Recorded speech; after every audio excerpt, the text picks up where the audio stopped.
بسم اللہ الرحمن الرحیم۔ اسلامی دین چینل کے سامعین السلام علیکم۔ میری آج کی ویڈیو کا عنوان ہے جنات سے خود کی حفاظت کیسے کی جائے۔ آج ہم آپ سے جنات سے حفاظت کے لیے کچھ حفاظتی انتظامات کی تدابیر کا ذکر کریں گے۔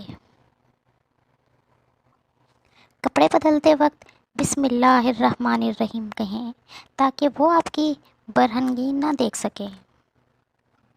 جب آپ سوئیں تو دائیں طرف سوئیں اور معاذین پڑھیں، کیونکہ جنات آپ پر سو جائیں گے اور آپ کا دم گھوٹیں گے اور آپ کو صرف پریشان کرنے کے لیے ڈراؤنے خواب میں بھی آئیں گے۔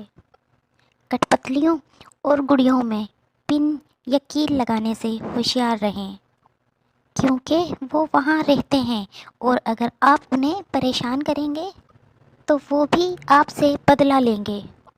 آدھی رات کو اونچی آواز میں نہ بولیں، کیونکہ آپ ان کو پریشان کر سکتے ہیں اور وہ جان بوجھ کر آپ کو تکلیف دے سکتے ہیں۔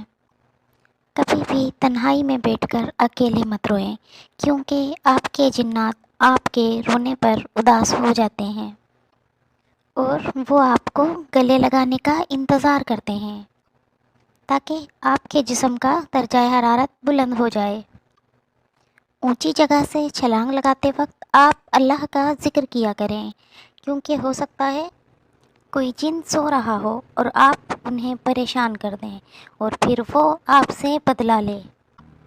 بیت الخلاء میں گرم پانی نہ ڈالیں جب تک کہ آپ بیت الخلاء میں داخل ہونے کی دعا نہ پڑھ لیں، کیونکہ بیت الخلاء ان کے رہنے کی پسندیدہ جگہ ہے۔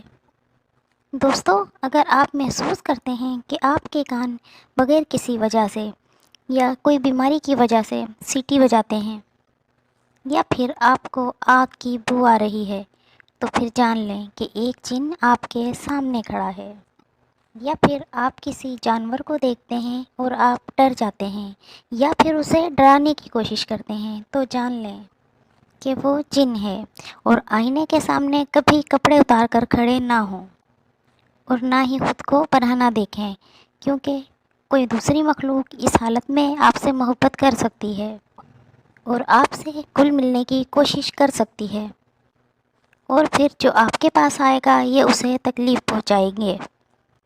لیکن گھبرائیں نہیں، اللہ کو ہمیشہ یاد کیا کریں، کیونکہ جب اللہ کا ذکر کیا جائے تو وہ پگھل جاتے ہیں جیسے دھات آگ میں پگھل جاتی ہے۔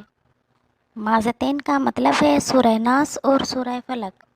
اللہ کی طرف رجوع کرو اور اللہ کو یاد کرو۔ ویڈیو پسند آئے تو لائک اور شیئر ضرور کیجیے گا۔ فی جزاک اللہ۔